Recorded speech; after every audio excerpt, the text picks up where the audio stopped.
ప్రభు అయిన యేసుక్రీస్తు వారి యొక్క శ్రేష్టమైన నామంలో మీ అందరికీ శుభములు వందనాలు తెలియజేస్తూ ఉన్నాను.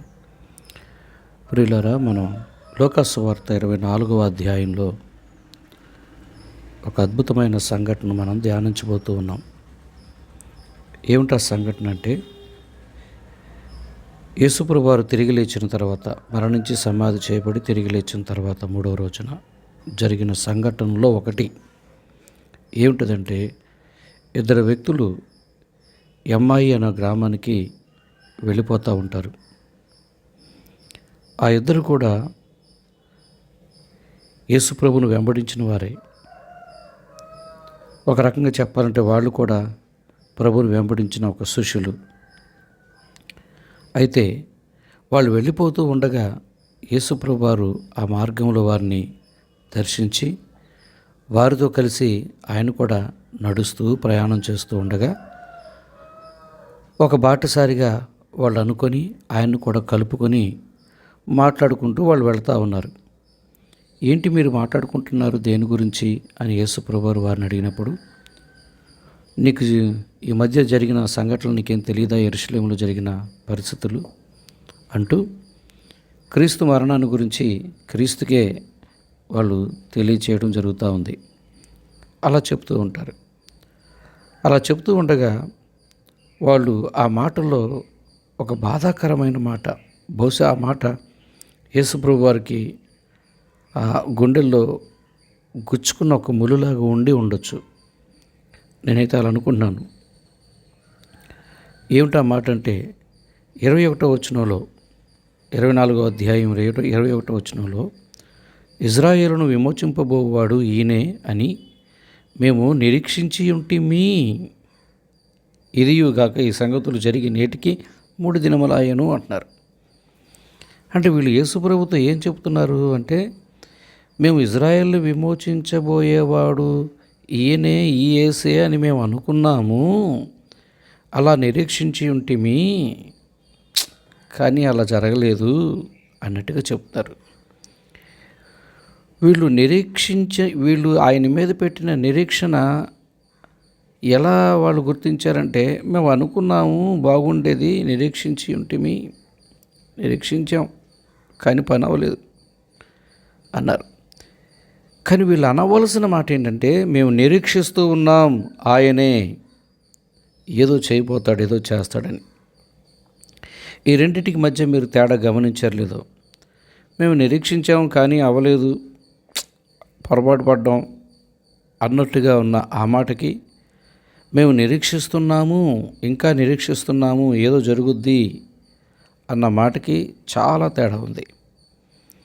ఏమిటా తేడా అంటే, ఒక వ్యక్తి మేము ఇంకా నిరీక్షిస్తున్నాము అని చెప్పగలిగాడు అనంటే అతనికి ఆయన్ను గూర్చి పూర్తిగా తెలుసుండాలి.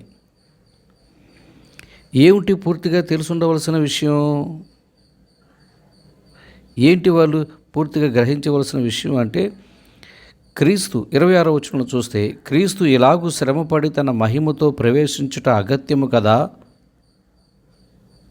మోషేయు సమస్త ప్రవక్తలను మొదలుకొని లేఖనములన్నిటిలో తను గూర్చిన వచనములు భావము వారికి తెలియజేస్తూ వచ్చాడు. అంటే మోషేయు ప్రవక్తులు అందరూ కూడా క్రీస్తుని గురించి ఏం చెప్పారు? ఆయన మరణిస్తాడు, తిరిగి లెగుస్తాడు, ఆయన తప్పకుండా మరణించాలి, ఆయన లెగుస్తాడు, లేఖనముల ప్రకారం ఆయన తిరిగి లేవాలి, అప్పుడు కదా ఆయన చేయవలసిన పని అంతా చేస్తాడు అని వివరాలుగా చెప్పిన వీళ్ళు ఏది మర్చిపోయారంటే ఆ విషయాలు మర్చిపోయారు. సో వీళ్ళకి సగం తెలిసింది కాబట్టి తెలియని దాన్ని గురించి వాళ్ళు పట్టించుకోలేదు.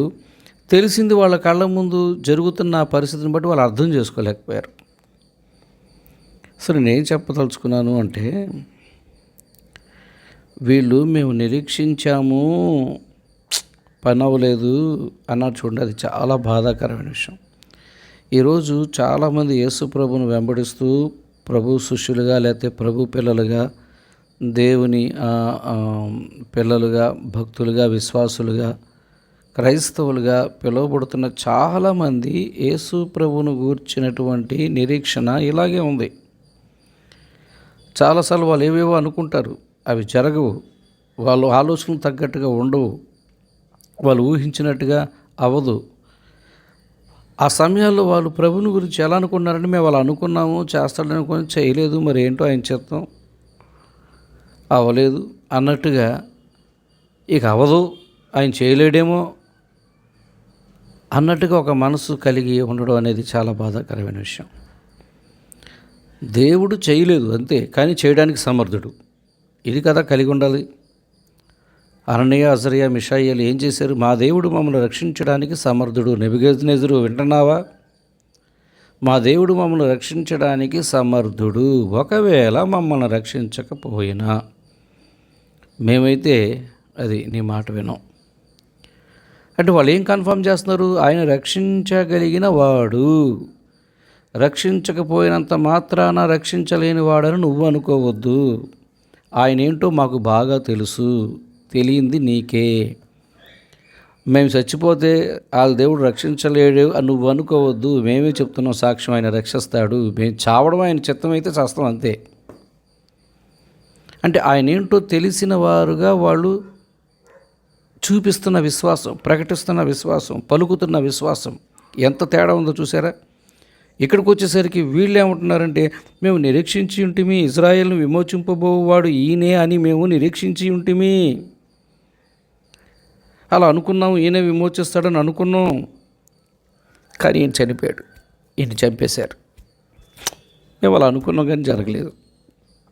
అది నువ్వు అనుకున్నది సగమే, నీకు తెలిసింది సగమే, నువ్వు తెలుసుకోవాల్సింది చాలా ఉంది అని యేసు ప్రభు ఓరి మందమతులారా, అవివేకులారా అంటాడు. 25వ వచనంలో చూస్తే, అవివేకులారా, ప్రవక్త చెప్పిన మాటలను నమ్మని మందమతులారా. అంటే వీళ్ళు దేవుని వాక్యాన్ని కొద్దిగా నమ్ముతారు, కొద్దిగా నమ్మరు.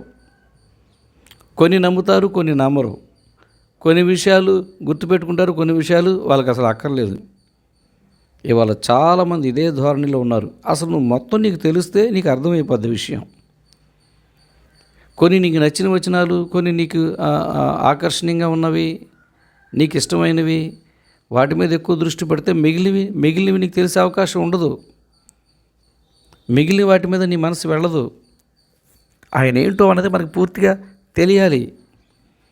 మనిషికి ఇది ఒకటే జీవితం అన్నట్టుగా ఆలోచించకూడదు. ఇంతకన్నా చాలా పెద్ద జీవితం ఉంది, అది కదా ఆలోచించాలి. ఇది శాంపిల్. ఈ లోకం ఒక నటన. ఈ లోకానికి మనం ఎందుకు వచ్చామంటే ఒక పాత్ర పోషించడానికి వచ్చాం. ఆ పాత్ర పోషించి అసలు క్యారెక్టర్లోకి వెళ్ళిపోతాం, అసలు ప్లేస్కి వెళ్ళిపోతాం, స్టేజ్ దిగిపోవాలి. ఈ భూమి ఎలాంటిదంటే ఆయన పాదపీఠమే, కరెక్టే కాదనట్లేదు, కానీ ఈ భూమి ఎలాంటిదంటే ఇది ఒక స్టేజీ. ప్రతి ఒక్కరు ఈ భూమి మీదకి రావడం, స్టేజీ ఎక్కడం, వాళ్ళ పాత్ర వాళ్ళు పోషించడం, తిరిగి ఎక్కడికి వెళ్ళిపోవాలి? వాళ్ళ ప్లేస్కి వెళ్ళిపోవాలి. అదే మన పర్మనెంట్ ప్లేస్, దేవుడున్న లోకం. సో ఇది మర్చిపోతున్నారు. ఎంత బాధాకర విషయం. ఇజ్రాయేల్ను విమోచింపబోవాడు ఈయనే అని మేము నిరీక్షించి ఉంటిమి. ఈయనే అనుకున్నాం, కానీ ఏంటో మరి అలా అయిపోయింది. అంటే మా నిరీక్షణ వ్యర్థం, మా వెంబడించడం వ్యర్థం, మా టైం అంతా వేస్ట్ అయిపోయింది. యేసు క్రీస్తు నందు పడ్డ ప్రయాసం ఎప్పుడు వ్యర్థం కాదు. అది నీకు ఎప్పుడు అర్థమవుతుందంటే ఆయన ఏంటో ఏమై ఉన్నాడో నీకు తెలిస్తే అర్థమవుతుంది. ఆయన ఏంటో, ఆయన ఏమై ఉన్నాడో నీకు తెలిస్తే అర్థమవుతుంది. తెలుసుకునే ప్రయత్నం చేద్దాం. విశ్వాసంతో ప్రభుని వెంబడిద్దాం. ఆయన ఏంటో పూర్తిగా తెలుసుకొని ఆయన యందు విశ్వాసం ఉంచి నిరీక్షణ గలవారుగా మనం జీవిద్దాం. ప్రభువును ప్రేమిద్దాం. ఆ విధంగా ప్రభు కొరకు ఎదురు చూద్దాం. మన ప్రభు త్వరలో రానునే ఉన్నాడు. పరిస్థితులు మనం చూస్తూ ఉన్నాం. 3వ ప్రపంచ యుద్ధం ఇంచుమించుగా పుంజుకుంటున్న పరిస్థితులు మనం చూస్తూ ఉన్నాం. ఏ క్షణం ఎప్పుడు మన భారతదేశం కూడా మరి ఇన్వాల్వ్ అవుద్దో తెలియదు. అప్పుడు కథ మొదలవుద్ది, అంత అడ్డుగోలు అవుతుంది. ఆ రోజు దాచుకున్నవి, కూడబెట్టుకున్నవి ఇవన్నీ కూడా మనం తీసుకునే టైం కూడా, ఖాళీ కూడా ఉండదు. మన ప్రభువుని గురించిన ఇంకా అవగాహన మనకి ఏముండాలంటే, ఆయన వచ్చేస్తాడు, మనం ఇక్కడ ఉండం, మనం అక్కడికి వెళ్ళిపోతాం. ప్రభు రాకడ కొరకు సిద్ధపడే దాని మీద దృష్టి పెడదాం. ప్రభు ఈ మాటలు మన అందరినీ ఆదరించి, బలపరిచి, దీవించి సిద్ధపరచునుగాక. ఆమేన్.